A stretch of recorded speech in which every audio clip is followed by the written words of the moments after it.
Ada iblis di bawah. Dia ada panas di bawah. Jadi ada iblis di bawah, dia kepanasan. Dia karena lagi kepanasan, tuh. Nah, dia lagi panas di bawah itu, tuh. Nah itu. Jadi yang penting orang yang ikuti saya suruh, sekarang lagi senang. Mereka beli emas dengan harga 2 juta. Itu 2.300.000 di bulan 3. Itu emas masih 2.300.000. Sekarang mereka senang. Saya tidak usah sebut namanya. Aditya, itu pada dulu itu di bulan 3 saya mengatakan, dan orang itu sudah beli emas dan dia bisa senang. Kenapa? Karena emas di tahun 2025 bulan 3 itu harganya 2,3 atau 2,2. Nah, kemarin bulan Desember sudah naik 2,8 kah? Antara 2,8 2,9. Januari ini emas naik gila-gilaan. Sekarang sudah 3 juta lebih.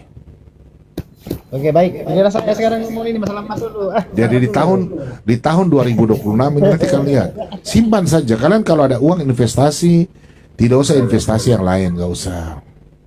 Iya. Botak tron. Diversifikasi, karena kita tidak tahu ya. Ini stok emas yang terbesar di dunia ini di Amerika. Jadi kalau Amerika itu nanti rilis stok emasnya, pasti harga turun. Ini yang kita harus hati-hati. Oleh karena itu selalu diversifikasi lah. Pak Bom. Begini Pak Bom, aku mau lihat dari sisi yang berbeda Pak Bom. Saya juga sepakat bahwa emas itu akan naik, tetapi saya ini menganalisa dari sudut yang berbeda. Contohnya gini, saya melihat ini situasi politik dunia gitu kan. Botak. Kenapa? Botak, sebentar Aditya, sebentar. Botak, saya kan bilang Anda punya uang, nanti 2026 emas akan naik. Dia sekarang sudah naik bermain di 3 juta lebih.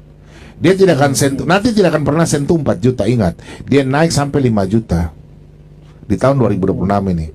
Nanti kalian lihat, kalau naik itu nanti botak langsung berguru sama saya. Pasti botak ini berguru. Kau kenal namanya botak tron. Oh, dia paling iri hati sama saya itu karena dia punya ilmu di bawah saya. Ilmunya jauh sekali. Biasa Ilmu tahu paling jauh. Kalau kita punya rumah di Amerika itu pajaknya tinggi, tahu sih saya. Kalau saya tidak pernah sana, kita dapat informasi kan, tinggi pajak dari sana itu. Karena botak tron itu paling iri hati sama saya. Karena ilmunya nggak ada. Oh, itu paling pendusta nomor besar itu. Sedikit-sedikit bom berdusta, bom pencuri, penggelapan uang. Dia hanya berani mulut saja begitu. Jadi besok ini begini Pak Dadru. Naik toh, kasih naik toh, jambak toh.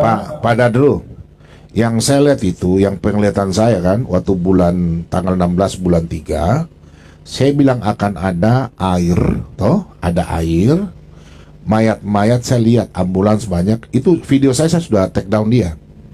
Itu saya nggak mau. Jadi saya bilang itu, mereka akan bertanya, ada Ibu Angel, Audrey, mereka bertanya, Pak Bom, saya lihat ambulans, banyak saksi sih, mungkin ada yang nonton ya. Saya bilang mayat itu hijau kuning, nah berarti bentuk mayat tenggelam. Saya bilang air dari atas dia sapu rumah-rumah, habis semua. Tinggi, setinggi-tinggi rumah. Saya itu ada banyak nonton situ. Iya, nggak apa-apa. Nah, saya sampaikan begitu. Terus mereka tanya, di mana? Saya bilang Indonesia bagian barat. Paling barat. Nanti dia turun ke selatan, baru naik ke atas. Kenyataan terjadi. Itu terjadi. Saya bilang sebelum bulan Desember. Dan itu kenyataan.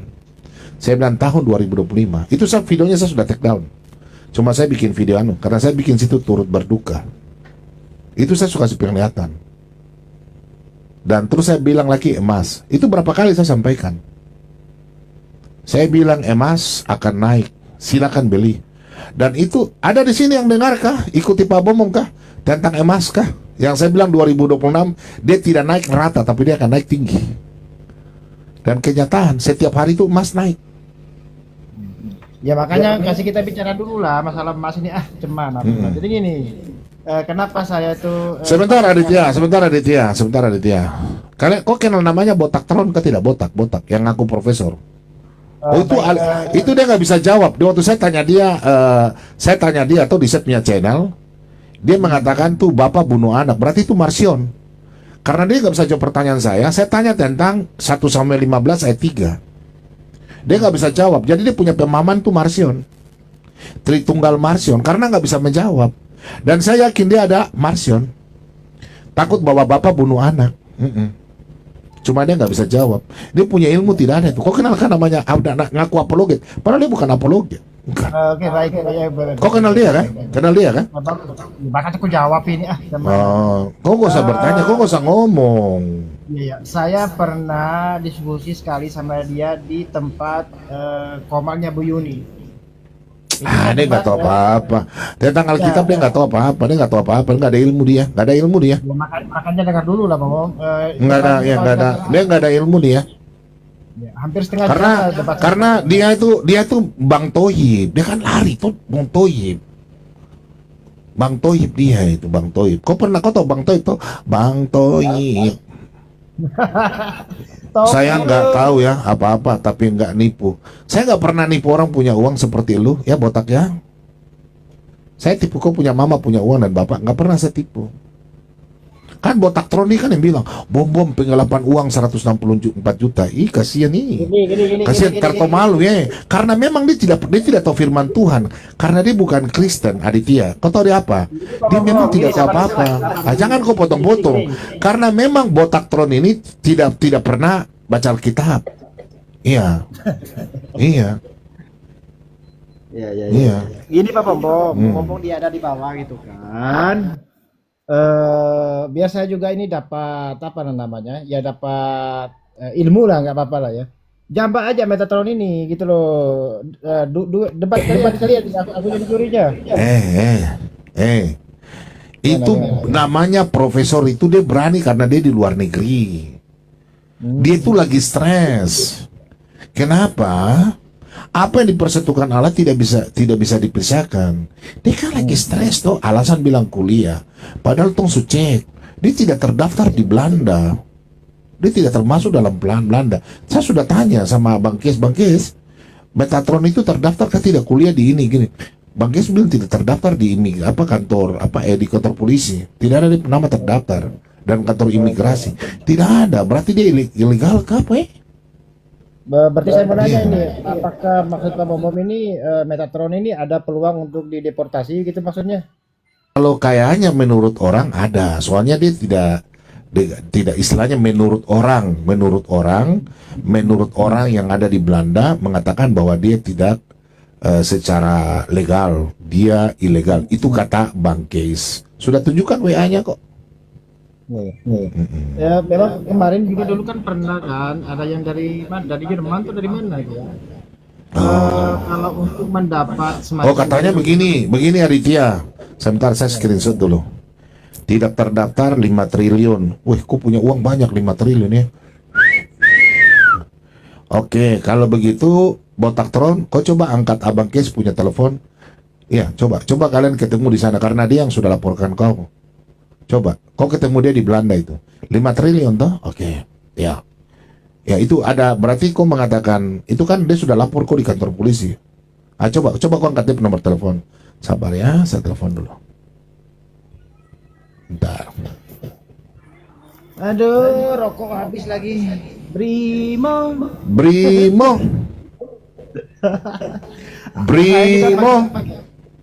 Saya juga pakai aplikasi itu loh, Bang. Serius ya, saya pakai itu. Sering sih bunyi Brimo, aku pikir ada uang masuk. Brimo. Ternyata cuma iklan pula yang masuk tempat itu. Aduh. Cuma saya heran ya, dia tidak bisa berani ketemu Abang Kes di Belanda ya. Abang Kes kan sudah pulang dari Jepang itu. Terus pulang ke Belanda, mau ketemu dia, katanya mau ketemu dia ini. Tapi dia tidak mau ketemu. Abang Kes yang di Jerman itu di Belanda yang di Belanda. Iya, betul. Oh, orangnya tuh baik itu, baik. Abang Kes bilang, saya mau ketemu Metatron Pak Bom. Boleh nggak? Saya bilang ada nomornya. Saya bilang ada itu nomornya dalam grup apologet. Iya betul. Nah, tapi dia sudah telepon, dia telepon Metatron, tapi Metatron tidak mau bergabung. Entah kenapa itu, saya juga tidak tahu itu. Ini kayaknya sebentar lagi muncul Bang Kes langsung dikirim paus ke aku ini kayaknya. Iya, satu. Iya, jadi Ya dulu gini Pak Mom, saya pencari ya. Dulu memang saya pernah berdebat dengan Metatron itu di tempat Bayuni. Hanya saja debatnya itu di TikTok ya, jadi nggak sampai apa namanya, nggak sampai disambung ke YouTube gitu. Sehingga saya nggak punya jejak digital ya, tetapi pernah gitu. Kalau dia mau jujur tuh dia harus ngaku itu kan. Dan Bayuni saksinya. Habis setengah jam lah saya debat sama dia. Gue pikir pernah juga debat, ternyata enggak ya, sama juga dengan Pak Bom itu, masuk karung terus. Ya. Bahkan agak sulit menaklukkan Pak Bom sedikit aja lagi. apa sejak kapan kok lawan saya kok menang Aditya? Aduh. Sejak kapan kok lawan saya menang? Itu loh jamba aja Metatron itu, jamba aja lah, jamba kalian diskusi ini. Aku jadi pendengar aja lah. Mana dia berani? Dia sudah diskusi dengan saya satu kali. Saya tanya dia tentang 1 Samuel 15 ayat 3 saja, dia kayak baling-baling bambu. Ujungnya apa? Dia kasih saya jawaban yang salah. Ujung-ujungnya Marcion. Kasihan. Marsion itu apa ngomong? Mengatakan bahwa Bapak bunuh anak. Jadi Allah itu mematikan. Ya, jadi begitu. Jahat, menyesatkan orang gitu. Jadi Marcion itu tidak pakai perjanjian lama. Jadi mereka tidak percaya kalau Allah itu punya hak untuk mematikan manusia. Kalau kita kan tahu. Pakai perjanjian baru aja gitu. Ya itu Marcion memang. Dia tidak percaya perjanjian lama. Dia bilang mengatakan bahwa Allah Israel itu jahat. Itu Marcion. Jadi mereka tidak mau mengatakan Allah itu punya rencana Allah Bapa yang mematikan anak. Mereka bilang salam dor. Mereka takut bilang salam dor. Padahal Nabi Nuh manusia, Tuhan yang mengambil nyawa manusia. Itu. Jawabannya cuma satu saja. Kenapa sampai Tuhan menciptakan manusia baru Tuhan mau mematikan manusia? Itu jawabannya sama dengan kelompok semua itu. Dia punya ilmu tuh di bawah saya. Kalau saya tanya mereka tidak akan bisa jawab. Kalau di Belanda atau Jerman atau mana lah ya, apakah untuk mendapat semacam green card itu apakah semudah itu Bang? Tahu saya tuh itu di sana. Dulu kan pernah ada ya orang yang memang sudah berpengalaman ya di Amerika itu dalam mengurus green card itu kan. Itu dulu naik ke channelnya Rudy Hanes saat itu. Dan dia kalau saya rasa mungkin kalau nggak dihapus sama Rudy mungkin masih ada itu videonya. Nah beliau mengatakan bahwasanya untuk mendapat green card di Amerika itu nggak semudah itu gitu. Kecuali misalkan gini ya, oh dia ini kabur dari Indonesia, terus minta di sana. Tetapi kalau kasusnya itu berbau politik itu cepat katanya. Cepat untuk mendapat green card itu tadi kalau yang berbau politik. Tapi kalau cuman hanya bahas agama orang, katanya kalau alasannya itu untuk mendapat green card katanya sulit itu Bang. Katanya seperti itu. Kira-kira kalau yang di ini Nggak usah tanya saya masalah visa kok, nggak usah tanya saya nggak tahu itu. Masalah orang tinggal di luar negeri, saya nggak pernah tinggal di luar negeri. ya mungkin punya apa namanya? Nggak ada nah. Kau tanya Metatron itu, dia sudah punya izin tinggal luar negeri katanya. Kau tanya dia. Saya nggak pernah tinggal di luar negeri, saya nggak pernah jadi tinggal lama-lama. Tapi di Amerika sekarang lagi apa namanya? Imigrasi ini kan lagi diseleksi ketat gitu. Bahkan kebijakannya Trump ini mau dideportasi gitu. Maka sekarang kan masih demo itu kan? Siapa? Kemarin itu. Hah? Kebijakannya Trump ini kan ingin apa namanya? Yang imigrasi ke Amerika itu diperketat gitu Bang. Seperti itu. Ya karena memang apa ya, kebijakan itu beda dengan pendahulunya kan. Karena ini agak ekstrim itu. Makanya ini kita kembali ke emas itu Mas. Nah, jadi kalau dilihat secara geopolitik di dunia ini, kenapa emas itu diprediksi Pak Momon itu naik tahun 2026? Ya karena memang Pak Momon ini sebenarnya melihat dari sisi politik ya.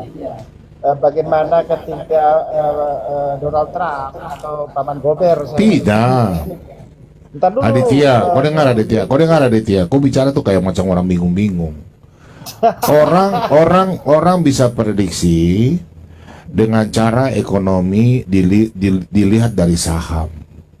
Tapi mereka tidak bisa memprediksi 2026 akan naik dalam setiap hari. Itu jujur saja.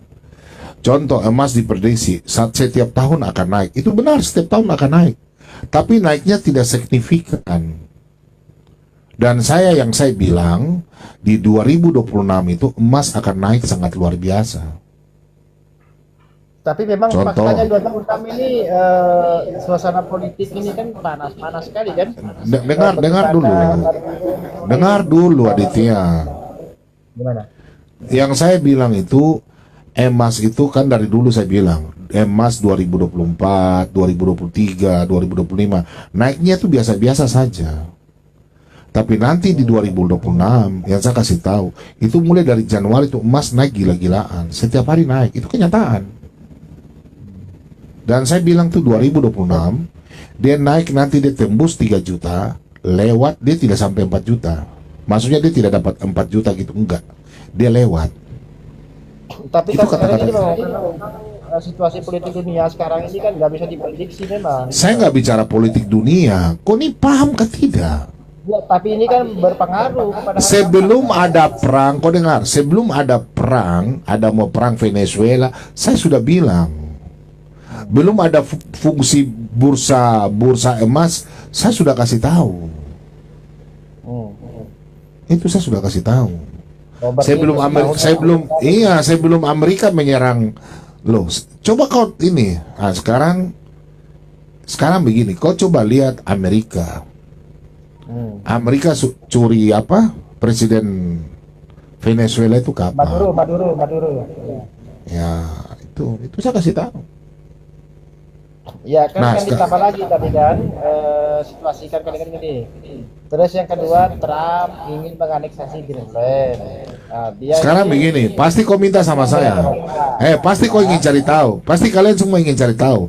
Apakah Iran jadi perangkat tidak dengan Amerika? Itu pertanyaan kalian kan? kalau prediksi ya, kalau saya perhatikan tuh enggak bakal terjadi. Kenapa? Karena memang Amerika di sini akan belajar dari pengalaman perangnya Iran dengan Israel sama 12 hari itu tadi, gitu kan. Bisa dikatakan di situ ketika rudal Iran bisa menembus pertahanan Israel, itu menjadi pesan dari Washington bahwasanya ini Iran ini bukan negara kaleng-kaleng, gitu, ya kan? Bukan macam Venezuela, tinggal sentuh dikit, goyang dikit sama pemain gober langsung diculik presiden, kan? Tapi tidak untuk Iran. Iran ini negara yang punya sejarah, dia kan. Dia ini kan bukan negara Arab, tetapi negara Persia, yang mana negara Aditya, Persia dulu pernah menjadi negara imperium. pertanyaan saya bukan itu. Menurutmu, apakah Amerika jadi nggak serang Iran ini? Jadi nggak? Menurutmu? Enggak, kalau saya prediksi enggak jadi. Nggak jadi ya? Menurutmu ya? Menurutmu, oke, tidak jadi. Tapi yang saya lihat itu ada kelaparan di dunia ini. Yang saya lihat itu kelaparan di dunia ini. Kemarin saya mengatakan bahwa Timur Tengah itu akan menjadi masalah. Ada negara yang bobrok. Terjadi tuh Iran inflasi ekonomi hancur. Itu saya suka kasih tahu.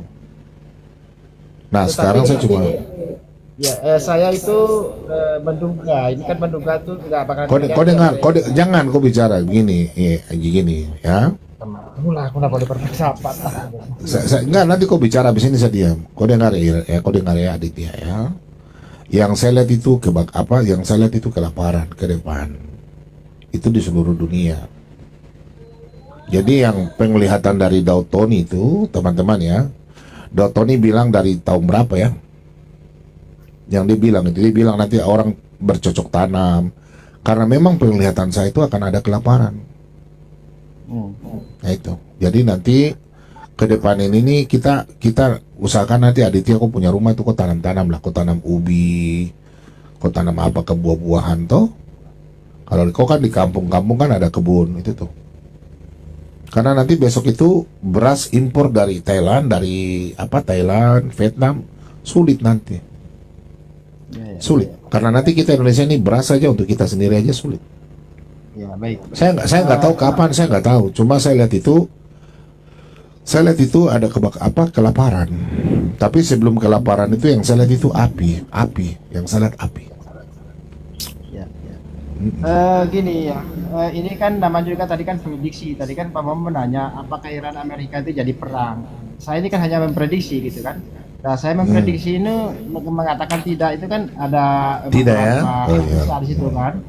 Yang pertama ya, Arab Saudi juga tidak mau ya negaranya atau pakaran Amerika yang ada di negaranya itu dijadikan tempat untuk menyerang Iran, itu satu ya, udah jelas.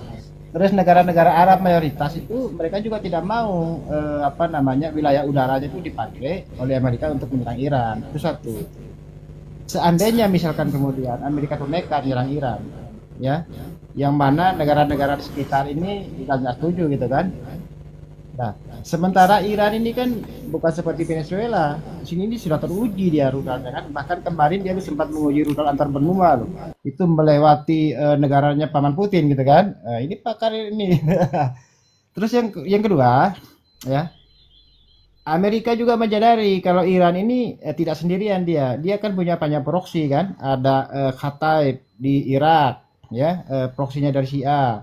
Ada Hizbullah di Lebanon gitu kan. Belum lagi ada Houthi di Yaman. Nah, jika kemudian Amerika nekat menyerang, kemarin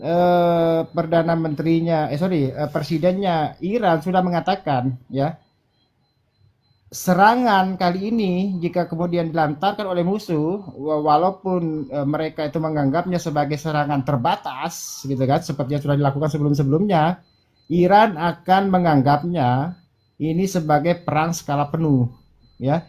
Dan dia mengatakan bahwasanya kali ini kalau ada negara yang berani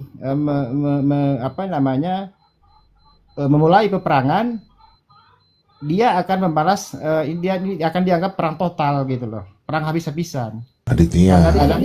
Amerika ini yang mana Aditya. Paman Gober ini Pak Ray maksud saya.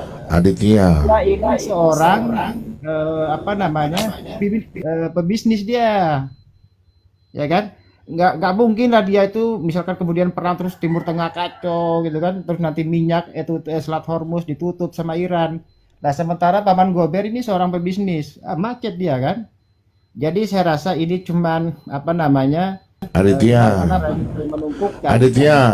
pertanyaannya satu. Kenapa Presiden Iran sudah bermalam 12 hari sudah melarikan diri? Presiden Iran. Presiden Iran, itu ya gini Pak Bombong. Karena memang awalnya itu kan serangan dimulai ini kan yang dilakukan oleh Israel ini kan tindakan pengecut gitu kan. Kalau Iran mengatakan teroris, seperti itu. Kenapa? Bayangkan loh, para jenderal-jenderalnya Iran, mereka tuh dalam kondisi tidak berperang, lagi tidur sama bininya, kok tiba-tiba dibom. Lah ini kan pengecut ini. Nggak berani duel secara jantan gitu kan. Oh misalkan dikasih ultimatum dulu, bro, kalau kau tidak menyerah begini dalam tempo 24 jam, negaramu ku serang. Nah, ini baru jantan. Nah, ini enggak. Orang lagi tidur, orang lagi buka sarung. Ya. Serang. Nah, kan gitu. Ini kan menunjukkan negara pengecut kan gitu ya. Itu satu. Nah, terus yang kedua,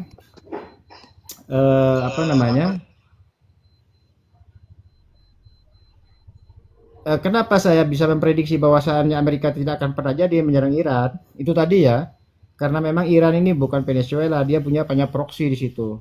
Belum lagi Iran ini di backing oleh dua negara superpower juga. Contoh misalkan didukung sama Cina, didukung sama Rusia.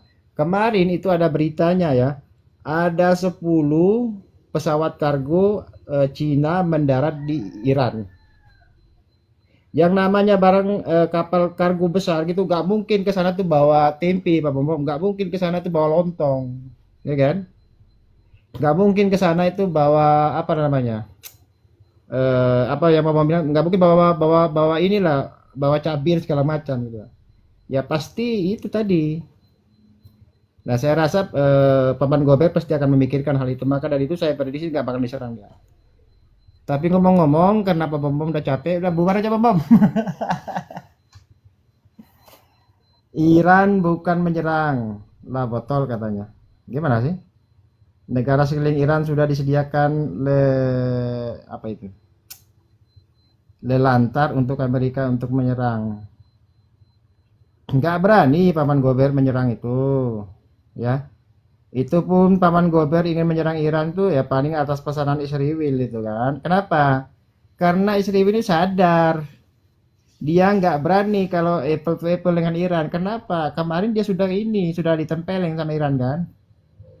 Ketika dia itu menyerang duluan, mereka pikir Iran itu akan diam, akan sebagaimana yang sudah gitu kan. Karena memang Iran kan pernah dulu kan kedubesnya di Suriah itu dibom kan.